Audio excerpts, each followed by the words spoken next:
Hello, this is Bob Bazenko, co-host of the Green and Red podcast, and Scott's still out, but he'll be back soon.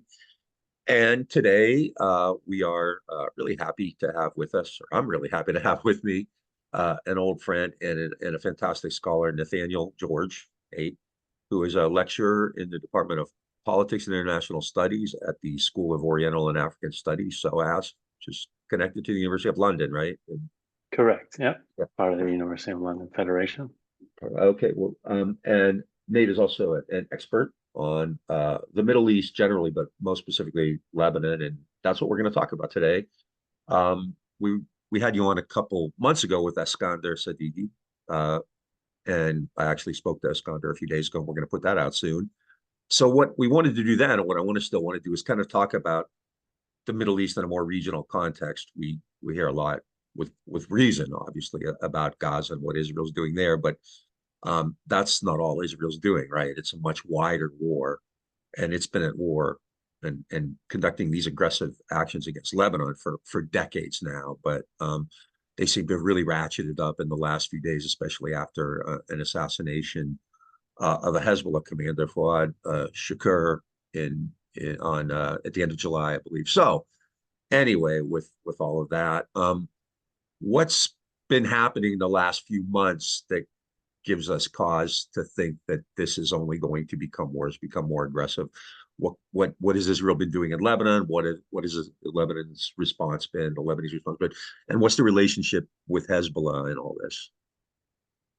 All right. Well, thanks for having me back on the podcast. Always a pleasure, Bob, to talk to you and be back on the Green and Red podcast. Thank you. We're going to use that in a commercial. Feel free. So the Lebanon front of the war, Israel's genocidal war in Gaza, has been ignited since the day after October 7th and October 8th. Hezbollah began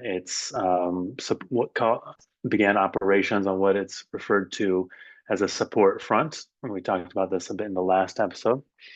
But it was quite clear that after the biggest attack that Israel has sustained in its history, which was the October 7th attack, most casualties, that the Israeli response was going to be absolutely ferocious and disproportionate, just as it has always been in every instance, whether in the long war on guerrilla war across the Lebanese border from the 1960s till today. Basically, it's still going on, and various operations within occupied Palestine itself. So it's quite clear that the resistance axis, that is this group of coordinating regional armed political movements with strong Iranian support as a state backer of these groups, which exists throughout Lebanon, Syria, Iraq, and Yemen, especially.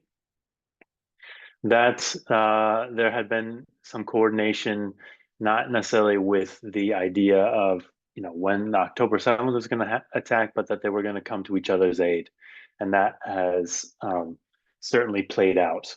And the goal of the resistance axis, I like to talk and analyze the politics of war aims, which one of our common favorite historians, Arno Mayer, used to make a big deal out of. And I think, thinking about what is each party trying to achieve and why they're doing it is really brings a lot of clarity to the issue. And for Hezbollah and the resistance axis, the goal is to force a ceasefire in Gaza. And that is by raising the cost of Israeli actions, to not go into a direct all-out war, but which they're ready to, they state openly they're prepared to fight if necessary, but they're not seeking to ignite it. And they've really,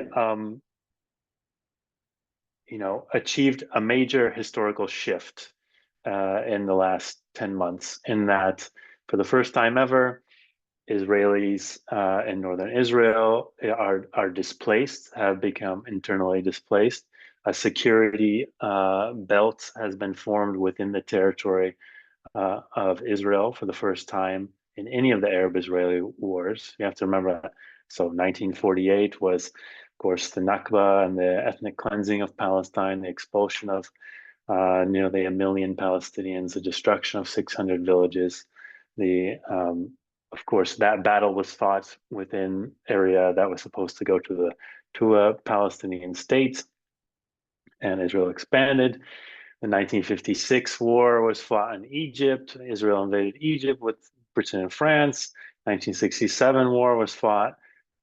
Israel took over the Golan Heights in Syria, took over the West Bank from Jordan, took over the Sinai Peninsula from Egypt. 1973 war was fought to try and attempt to regain those territories. 1982, massive Israeli invasion of Lebanon, another one in 1978, and occupation for over about 30 years in southern Lebanon. So Israel's strategy in all previous wars has been to take the war to its enemy's territory. And that has succeeded because of their overwhelming military edge. But now, and particularly with the northern front with Lebanon and what Hezbollah is contributing to this wider war, is that the war is on Israeli soil for the first time. Israelis are displaced. From the beginning of the conflict, they estimate about 300,000 Israelis were displaced from the area around Gaza and the area in the north, basically. And still, they say about 60,000 to probably more like 60 to 80,000 Israelis are displaced from the northern border with Lebanon right now. About 100,000 Lebanese are displaced from southern Lebanon. But the Lebanese have been displaced over a series of Israeli wars and occupation. This is more as terrible as it is, and it's a terrible situation for those displaced people. It's something that especially those displaced people of the South have experienced throughout their life. Now, so the front in Lebanon has been raging since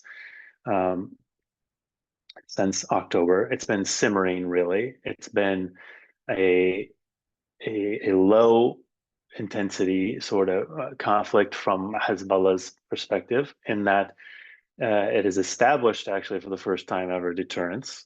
And the proof is that there's not been an Israeli war on Lebanon or a major invasion since the beginning of these operations, which in the past, Israeli wars were triggered for far, far less than what's going on right now.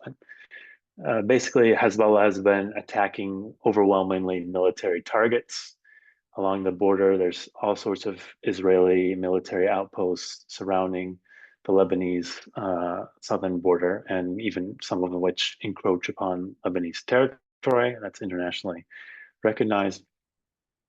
There's no official border between the two countries because Lebanon does not recognize Israel, or vice versa, really. And that has not been sealed. But there's occupied Lebanese territory, and a lot of these attacks are taking place along that. But really, Hezbollah has been engaged in sending, firing rockets and missiles and drones across the border. And Israel has been responding, mostly limited to this border region itself, which is again quite different than, even though it's a very intense Israeli assault on the south. It's really the border region that's getting the brunt of it. They're not going much further than that, and that's what really was changed with the assassination at the end of July of Hezbollah top commander, one of the highest ranking officials. We have come to learn afterwards, Fouad Shukr, who was assassinated in an apparent drone strike or an airstrike on a building he was in the southern suburbs of Beirut. An attack which was a deliberate provocation from the Israelis to escalate the battle. And why is that? Because again, there's certain rules, unwritten rules of engagement that have developed between Hezbollah and Israel. It started back in the 1990s, actually, when Lebanon was still occupied, and that have developed in the course of to the present conflict now, and that is that civilian attacks on civilians, which Israelis used to carry out totally wantonly in the 60s, 70s, and 80s. By the 90s, Hezbollah developed enough artillery and rocket and mortar attacks at that time, much more type of artillery and rockets um, than artillery type fire rather than the advanced rockets capabilities and drone capabilities that they have now. In that, if Israelis attack Lebanese civilians, then Israeli civilians can be attacked. And that the relative distance of the strikes within each territory should be balanced. There should be a proportion there. The relative distance that Israel strikes within Lebanon will result in an expected attack, a response to a relatively equivalent distance within Israel. And so from the Shukar assassination really changes the level of intensity. It has attacked, first of all, Hezbollah leader, top commandership, a top commander position in the capital of Lebanon, in Beirut. It wasn't merely a political assassination that just killed him. It brought down the building he was in. Two women. It brought down many civilian casualties. At least 7 people were killed in total. Fuad Shukr, an Iranian Revolutionary Guard official that was accompanying him, working with him, but also 2 women, 2 mothers, several children, and the injury of some around 80 other civilians. So Hezbollah considers this not merely a political assassination, but an attack on civilians deep in the capital of Lebanon. And that, of course, was followed very provocatively by the assassination of Ismail Haniyeh, the head of the Hamas Politburo and the lead negotiator for the Hamas delegation in the American orchestrated ceasefire talks at the inauguration of the new Iranian president in Tehran. So those 2 attacks occurring very shortly in the same day, within the same 24-hour period of each other, can really only be read as a deliberate Israeli provocation to escalation.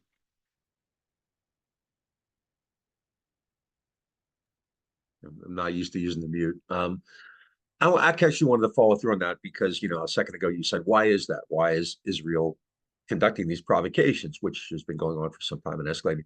What do you think Israel's larger goal is? I mean, it's obviously globally under siege because of Gaza, right? It's lost all kinds of, international credibility.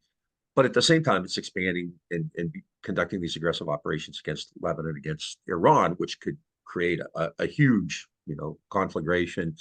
I mean, is it doing this? Why is it doing this? Is it to provoke the U.S. into more support? Is it, what's its goal, its end game there? What do you think at this particular time? So if the goal of the resistance axis is to try to impose a ceasefire in Gaza, right, by raising the cost of these actions, the Israeli goal in fighting the resistance axis is to break the defiance, to break them basically, and to restore deterrence and military hegemony that was lost on October 7th. And Netanyahu is very tenaciously committed, as we can see, to the aim of total victory, as he calls it, of eliminating Hamas, which is really the goal, and a possible, of course, political goal of eliminating Palestinian resistance to their own extermination and genocide. So on the one hand, it's an impossible political goal. You're not going to be able to do this Israel will not be able to exterminate Palestinian life completely and the will to resist their own extermination. So whether it's called Hamas or something else, they are basically using the October 7th attacks in order to establish total domination over Gaza and eventually the West Bank, and get an international license to completely crush Palestinian resistance and civilian life that sustains it.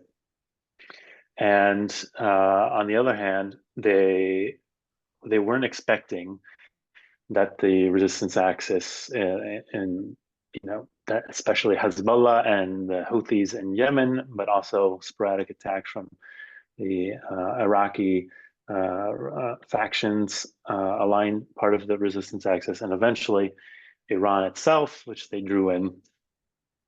They didn't expect that they would be besieged like that to this extent. They're not used to that. So they're really now forced to restore, wanting to restore deterrence now in the north, especially return the Israeli, return safety to the north so that these Israeli settlers that have been displaced in the north can return. And they know that, what their goal in Lebanon is to at least push back Hezbollah some 10, 15 kilometers from the border back behind the Litani River, which has been a constant goal of Israeli military actions in Lebanon for decades. This river, the Litani River designation, they've always been trying to push back resistance forces, whether they're the PLO or Lebanese National Resistance or Hezbollah. They see this as kind of a dividing line, but they're never able to do it. But what accounts for this particular, so that's the big picture. I'm sorry to go back so far, but we have to put it in the big picture.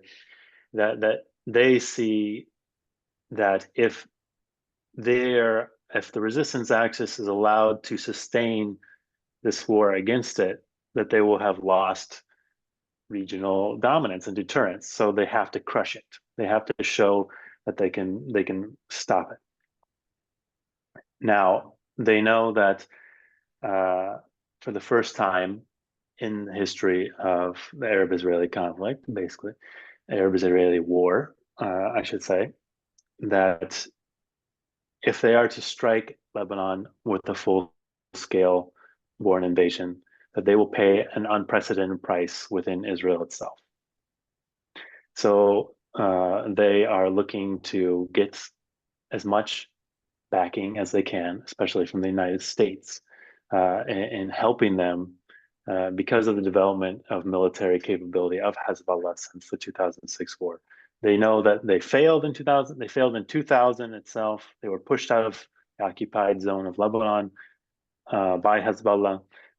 They failed to defeat them in 2006. In fact, they grew stronger, as we can see clearly now. Hezbollah grew stronger. And now, for the first time, Israel, which has been fighting all these wars by itself, with, of course, humongous American backing and the airlift of materiel, but now with Operation True Promise, which was the Iranian response to the killing of its generals in their territory of their embassy in Syria, a violation of all diplomatic norms, basically, and targeting a country's officials in an embassy area. That the response after that of the Iranian direct attack, they couldn't defend themselves. And that attack, which was telegraphed, we've talked about this before, but the Iranians let everybody know in advance, we're doing this, there's going to be an attack, get ready, and we're showing you that we're capable of reaching you, but we don't want to start a war. So they telegraphed it, the response. Now, with these last assassinations are designed really to provoke another attack, which must be greater than that previous response, which then Israelis will use to launch a war of their own. against, or a bigger response to the response. And they're doing this now and they know that now they have the opportunity to do this because they've drawn down the ground troop presence in Gaza itself. So the first 7, 8 months, 9 months of the war had a very Israeli military ground troops, and everybody were focused on and mobilized towards creating the death and destruction of life in Gaza. Now they're basically just taking control of the Netzarim corridor and the other areas and bombing it from the sky again. They have a reduced presence there because they've shifted attention towards preparations for war in the north, because they don't want to fight a two-front war between Gaza and the north. So they have a military opportunity from the situation in Gaza. Secondly, the political opportunity is great now for forcing the American hand. Biden is a lame duck president. He's not going to be running again, so his political capital has been spent in a large way, and it's not put any kind of sufficient pressure on Israel, despite there being some minor tensions there, and Netanyahu is annoyed with it, with the little noises and grumbles that have come out of the Democrats and the Biden administration. But he also knows that in the election time itself, Israel is and Zionism and support for Israel is a hot live wire domestic issue in American politics. And that for anybody, any candidate, Harris or Trump, to be looking like they've abandoned Israel will be an opportunity for either of them to attack one another. So he's got a very favorable domestic political situation in the United States. So if he forces a war now, and America has responded to these assassinations, which it claims it didn't know, which are clear provocations, clear violations of all sorts of diplomatic and sovereign norms about sovereignty. And even the Americans seem grumbled that, of course, the Israelis assassinated the head of the Hamas delegation at the American ceasefire talks, which they continue to advertise that they, America continues to say they're at least working towards a ceasefire in Gaza. Now, that has been very provocatively set back, and policymakers in Washington know that, so they are annoyed by that. But at the same time, they send more aircraft carriers to the Mediterranean and the Red Sea and the Middle East in order to protect against an anticipated response. So they're really shown how they're in a bind. They're neither willing to put Israel under pressure to make concessions, and they're not willing to back down from extremely provocative action. So Israel, and Netanyahu specifically, knows that he can force the Americans, is reasonably confident that he can force the Americans into a war backing them against Iran and this axis of terror evil that the Americans have and the British and everybody have been denouncing for years. They won't be able to resist the war at this moment. It seems like Israel has no concept of limits on its power, which I thought, especially after 2006, might be the case. But clearly it's I wouldn't say bogged down. It's obviously conducting incredibly atrocious criminal actions in Gaza, but aren't there kind of like when you develop a strategy, right? You need to figure out what your means are, what your possibilities are, what you have available, the goals, the ends, and it doesn't seem like Israel's really kind of aware of that, and it just kind of continues to expand further and further. But it's being hit as well. You pointed out there have been attacks. Northern Israel has been kind of affected in ways that it never had been before. What are kind of Israel's capabilities to actually do all this? I know it's trying to drag the U.S. in, but isn't it kind of showing its own weakness in a lot of ways when it kind of expands this war, enlarges its own aggression? Yeah, it is showing its own weakness in many ways. I mean, Israel cannot defeat Hamas, which is a in Gaza, which is a flat land of a beachfront that's been besieged by them for decades of guys that are using AK-47s with homemade bullets and our homemade RPGs, and it has failed to defeat this force in Gaza. And there was a recent good investigation, actually by CNN of all places, about the that Israel has only defeated three out of uh, two or three or four of Hamas's reported 24 battalions. That it's Hamas has been, of course, able to recruit thousands of new members in by the very genocide itself is a that Israel is waging is an excellent recruitment drive that it's conducting for Palestinian resistance. And the fact, so the fact that it was defeated in Lebanon several times and now by a much weaker version of Hezbollah doesn't bode well for for the for Israeli military capability of realizing its political aims.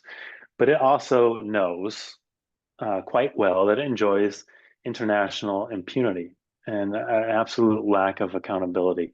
That it can at least a minimum Israeli goal might be going back to their regional policy in Gaza with, of the last 15 or so years, which they cynically called mowing the lawn or cutting the weeds.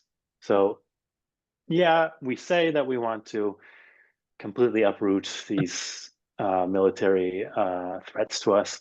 But at the very least, what we can do is set them back uh, a few decades or centuries, maybe in the case of Gaza now, um, by inflicting massive destruction on Gaza or Lebanon.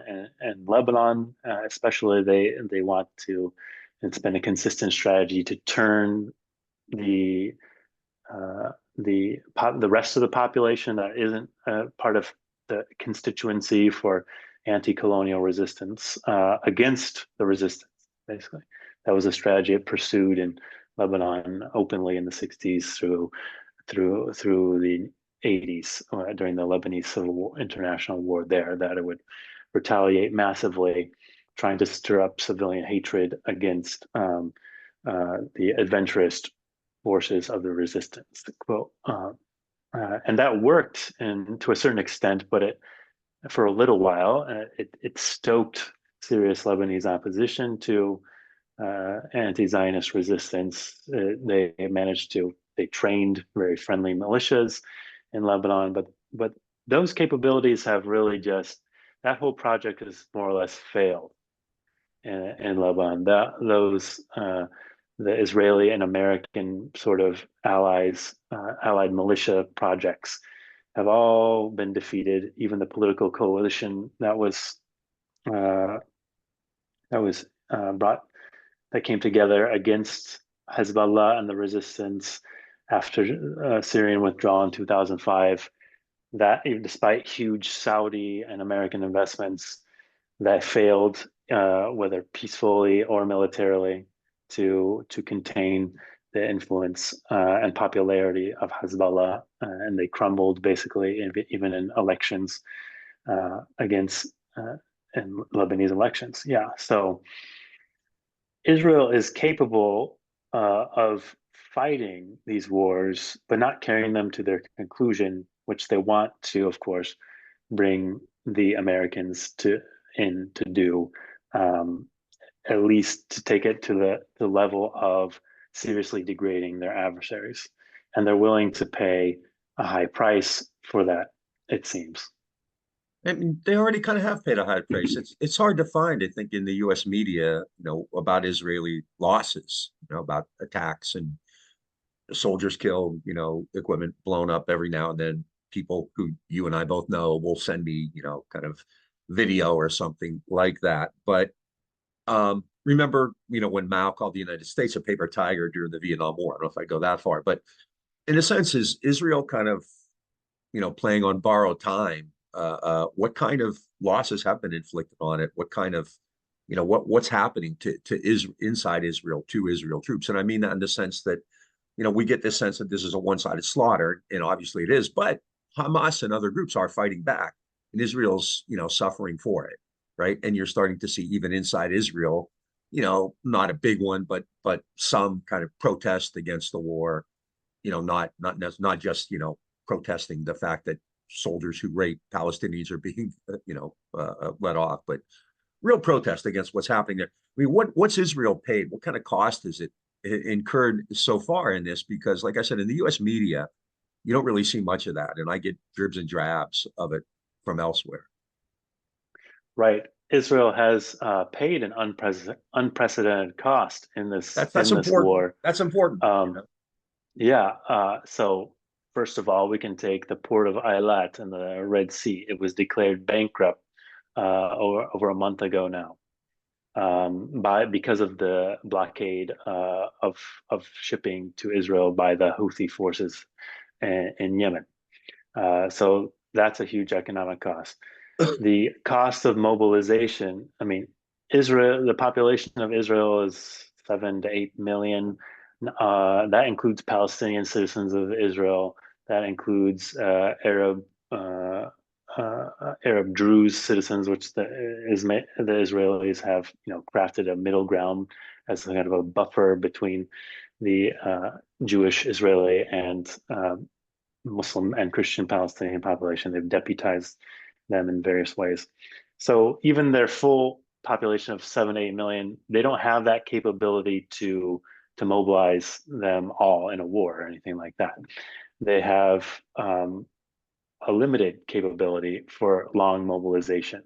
And that's why the resistance axis strategy is to pursue a war of attrition over a long period of time, because they know that Israeli society is, first of all, they have a much higher standard of living. They're like living in Western European or American style of living and resource consumption. These are not people that are used to living without electricity or water, like or public infrastructure, like Lebanon has been forced to deal with over decades now. So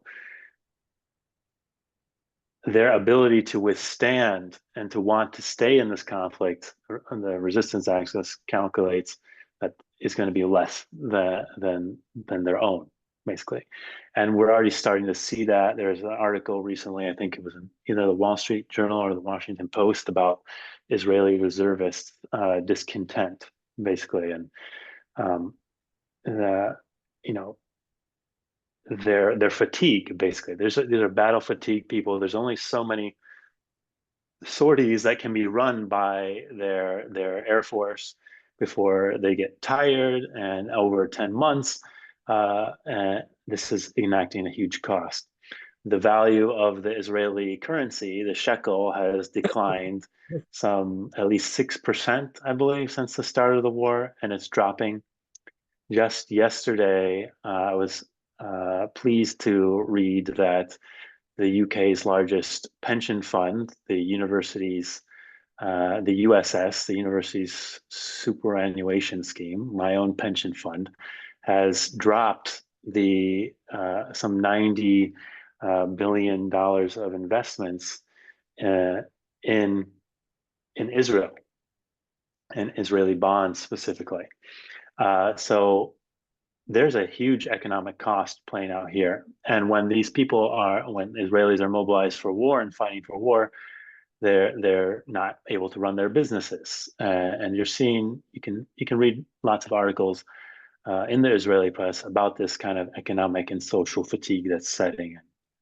And one of the reasons why we haven't seen this complete war between Lebanon and Israel, or Iran and Israel, is because prominent Israeli leaders have come out and said, once Hezbollah has the capability to, knock out our electricity grid, and within 72 hours of any conflict, we'll be without electricity, which will cut down, our own military capabilities and our abilities for civilians, of course, to live their lives as they're expecting. So that has really, this physical deterrence, this military deterrence, has actually staved off the conflict, and I expect that that will actually continue somewhat. I think that the conflict will escalate in intensity between Hezbollah and Iran and Israel, and maybe the strikes will become more intense. There will be a more intense response at some point, between um, by Hezbollah, Iran, and the Houthis, who are all due for retaliation. But though that's probably, it'll be an escalation of the scenario that we saw in April, which is to calculate that it's to impose a cost, now a higher cost than before, but still avoid an all-out war. Now the Israelis are actually, and you can read in Western newspapers, that they've been talking about the right to claim to start a preemptive war. Yeah. Even before such a response is carried out. So we can see with that, and the assassination, the provocative nature of the assassination themselves, the trip to the US by Netanyahu, and this rhetoric that they could and are planning preemptive war, as all indications that they're trying to escalate this into a bigger conflict in order to drag in the United States. This has been great. There's just a couple more issues I want to bring up. This has been fantastic. First, the kind of even wider regional context. So we have the resistance axis, but then there are other states playing a role in the region too. Egypt, obviously, Jordan, Saudi. What do you what have they done or not done, and where do you see that headed? Do you see kind of even more kind of resistance to Israel, or more, because the whole region is being affected, shipping is being affected. At some point it's likely that, oil production or the price of oil is going to be affected. So there's fairly significant stakes involved. Is somebody or more countries in the region, do you think, going to start trying to put pressure on Israel? Because it's, let's face it, it's fairly minimal right now. Yeah, it's definitely minimal. The Abraham Accords, the normalization agreements that the U.S.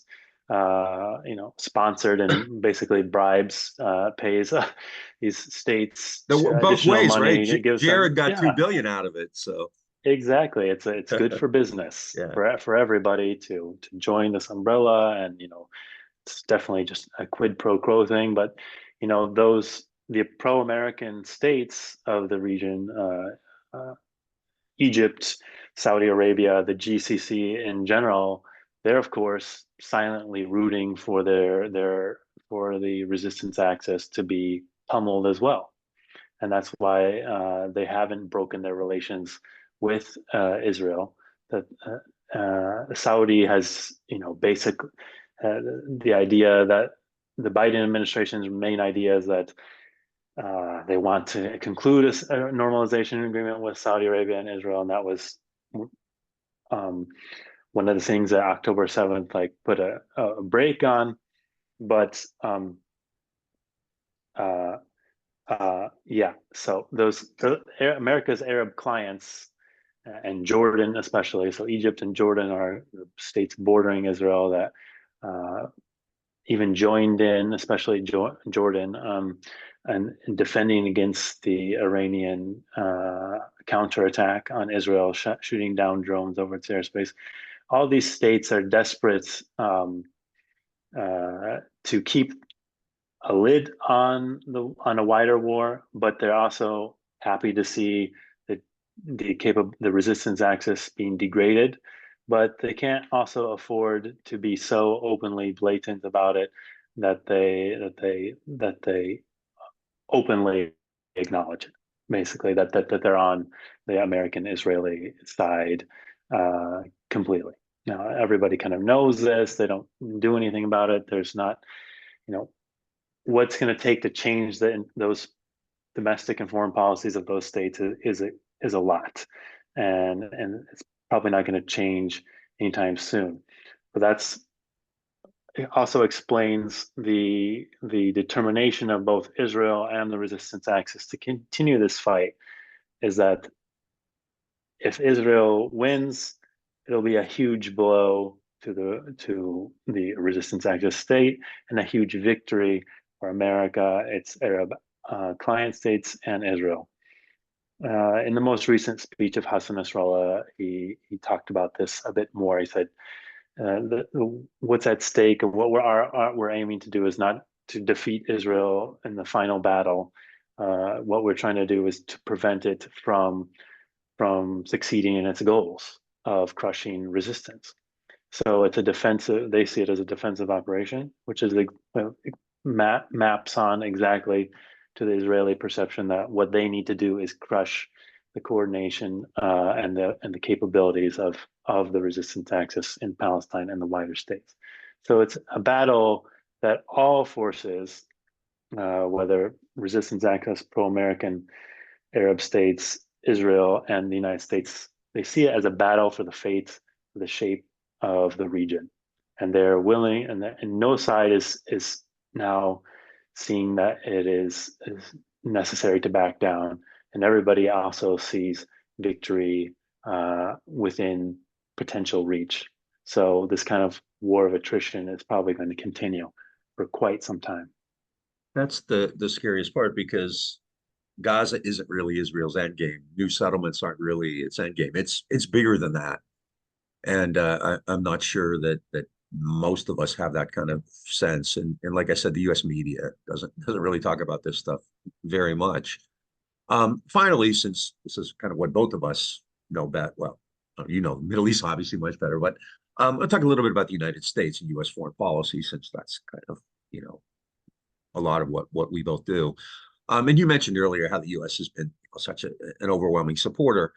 And I'm not pushing back against you. I would say that there does seem to be, not in official circles, but inside the United States, there seems to be some movement with regard to this, you know, pressure against U.S. support.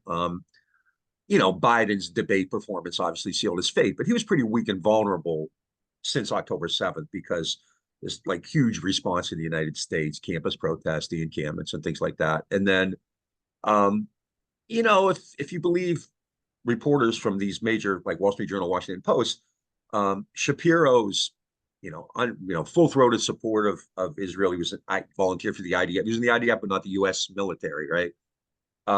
You know, may have played a not insignificant role in him not being chosen. You know, the United States clearly has been all in for a long time, especially since 1967 with Israel. But you think there are any limits to that? I mean, I'm asking this more as a devil's advocate, because I'm not really sure there are myself. But clearly there are political considerations that the U.S. has to kind of finesse around right now, especially Kamala Harris, because, you know, since she has a pulse, she's become like a reasonable candidate, you know, against Trump and Biden.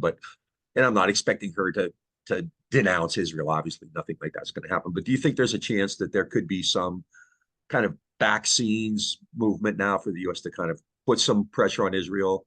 It seems like, you know, at least rhetorically, it said, you know, you can't attack Iran, you can't attack Lebanon. At the same time, yesterday it sent a group of F-22 Raptors to Israel.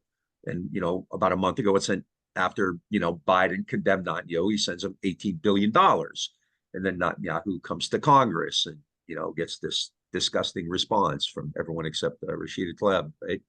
So I'm not really sure of this myself. I would be shocked to see the United States pull, like in 1956 when Eisenhower kind of ended the Suez crisis, or Reagan. We were talking about this before we went on in 1982. I'm not expecting anything like that. But do you think that kind of the fear of a huge regional war could force America's hand into taking a bit of a different approach?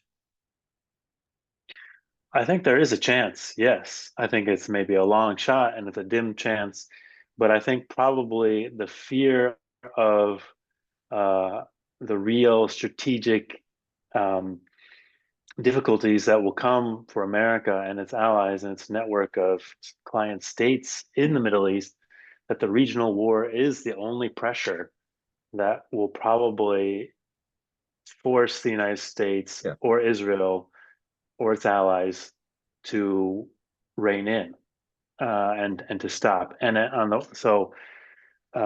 because clearly the United States had, and this you can see this in the U.S. diplomacy since the beginning of the conflict, is basically to Israel, you can do whatever you want to Palestine and Palestinians. You can commit a genocide. You can rape them on video and won't say anything about it. There could be mass torture chambers. You can kill more children than all the last 4 or 5 years of armed conflict in the world combined, and we don't care. But where they did actually put in more pressure, even since the beginning, is containing this conflict, especially with Hezbollah in Lebanon, which is really the best indication that there's actual pressure coming from there, and that they know that serious damage will result, of course, to Lebanon, but of course to Israel and wider U.S. Middle East presence and interests. So yes, there's that on that geopolitical level. The regional war is basically the only pressure for the United States to mitigate or contain the conflict. And on the internal domestic political scene, I think there has been a sea change. It's only beginning now. It's deep and profound. That civil society, that student movements, that the labor movement, that the popular movements in the U.S. have now exited Zionism to be or beginning to exit Zionism more than ever before. That the younger generation has of college students and younger and older as well are being educated about what Israel has been and is and was willing to do, and it's nothing like the bright shiny package of the only democracy in the Middle East and shared American values that they've been brought to believe it is. There's a tremendous disillusionment. I don't think that Zionism will win back the U.S. intellectual class for any time to come.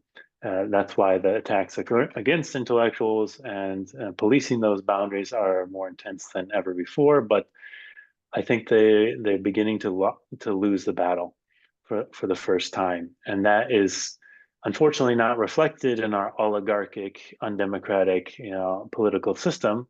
Quite the opposite, in fact, where AIPAC has succeeded in and openly brags about its massive funding to defeat more pro-Palestinian candidates like Cori Bush and Bowman and in New York. I mean, but this is also teaching people even further that there's a huge amount of Israeli and Zionist influence in the American domestic political scene.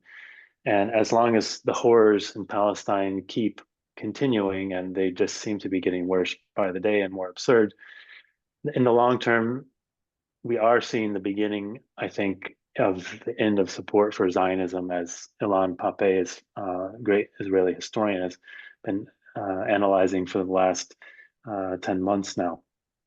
And that both in Israel, there are serious conflicts between the whatever's left of the Israeli liberal Zionists versus the far right and further right in Israel, between secular and liberal Israelis, between hawks and doves. There's a deep divide in Israeli society that although is not by any way right now moving towards the granting Palestinian rights or self-determination, but eventually, like in the South African apartheid regime experience, that this sort of hubris can really set in after a number of years, that we can't just, in order for Israel to continue the way it is, it's going to have to fight devastating wars in Iran, in Syria, and Iraq, and Yemen, and did I say Iran already? And this is really just unsustainable for their society as a whole. But that's going to take a while as well to set in, and a lot of apocalyptic events can happen between now and then. but I think that there is a real opportunity for, and has been, increased popular mobilization uh, all over, even the UK and the US, which have gotten these little wins here. And I do agree that the influence of the Palestine, the pro-Palestinian movement did have an effect on delegitimizing Biden and casting a huge negative pall around his image, especially in those battleground states. Harris is going to face increasing attacks, increasing challenges, let's say, from that sector, Yeah, and it last may night not. she was at a rally, and her response was typical. What, you want Trump to be president? That's all I Right. have. It's going to escalate from here. Probably we can expect that. And so there's going to be a huge divide there already is, between politicians and their constituents that they're meant to serve. And this contradiction can grow and grow into something quite profound, potentially, if Yeah. people and if the mobilization continues. And it looks like that it could have seriously good chances. This also makes me think again of Arno Mayer, right? Who talked about how kind of the war kind of unleashed all these forces that, weren't kind of in existence when the conflict began. And it, truly transformed, in his case, Europe, right? And it led to the kind of, in many cases, these socialists taking the initiative and then the old regime fighting back. And I mean, is something like that potentially going to happen if this war does expand? I mean, let's kind of think the peril of it, right? Where you have the so-called Arab Street, or these kind of younger Arabs, kind of the people who were involved in Arab Spring, once again rising up against these old entrenched, oligarchic reactionary states. Does that kind of the biggest threat that this thing could just blow up and also affect and endanger these established regimes? I mean, that's in the long term, but Yeah. nobody really knows. But the original, the Nakba of 1948, of course, and that tremendous defeat of the Arab armies and the ethnic cleansing of Palestine, is what led to those revolutions in the Arab world. Of course, the most famous of which was Gamal Abdel Nasser's, and Egypt and Iraq and Syria, and this, and assassination attempts, uh, uh, or more than assassin, but rebellions as well in states like Lebanon and Jordan. There were, the U.S. had to intervene in 1958. The British had to intervene in 1958 to contain those pro-Western regimes from toppling. So even, for years after this conflict, let's say a ceasefire were to conclude. It doesn't seem like it's going to, but let's just say it will. Already what has happened is enough to discredit and create serious legitimacy crises, of which we can only just speculate uh, uh, uh, will be the results. And on the other hand, if the war were to end today, or a ceasefire were to be concluded, the regional clout of the resistance axis will, of course, be burnished or increased more than to the disadvantage of the pro-Western Arab states, which could have different realignments that we're not really expecting to see. Like, I mean, they always try to cast it in the era of the Arab uprisings as a Sunni versus Shia divide, but we can see that the tight bonds between Hamas, the Palestinian Sunni Muslim quote unquote movement, and the resistance axis of based in Iran, that these kind of divides are outmoded, and that could result in a far more profound reconfiguration of politics in the Arab world. But that we're still, some ways off from that. But of course, what happens in the West is going to be very important too, because the main Israel survives and exists based on this political impunity that it's granted in the United Nations, and which is slowly eroding, as we're seeing in the ICC and ICJ. But still, political impunity does not face really any serious setbacks now, arms embargoes. But this step by step, if this war continues, they continue to to produce the horrors that they're producing daily, and they will, it's only going to increase opposition and create new configurations that both unite domestic and foreign policy decisions. Nate, this has been great and informative. Hopefully sometime before too long, we can talk about something a lot less painful and difficult than this, but I really appreciate it. What do you expect to happen in say in the next week or two, just quickly? Do you kind of just expect this kind of status quo, this shaky status quo, or do you think Israel will ramp it up? Well, we're historians. I hate to make predictions, but past behavior is probably the best predictor of current and future behavior. I think we can expect to see the war of attrition continuing, that Israel will continue to reject the ceasefire. And now there was a recent announcement that Biden and Egypt and Qatar wanting to host a final ceasefire negotiations conference on August 15th. It doesn't strike me that this is enough pressure on Netanyahu and his government to concede to those terms, even those favorable terms that they're offering. Hamas doesn't look like they're going to concede.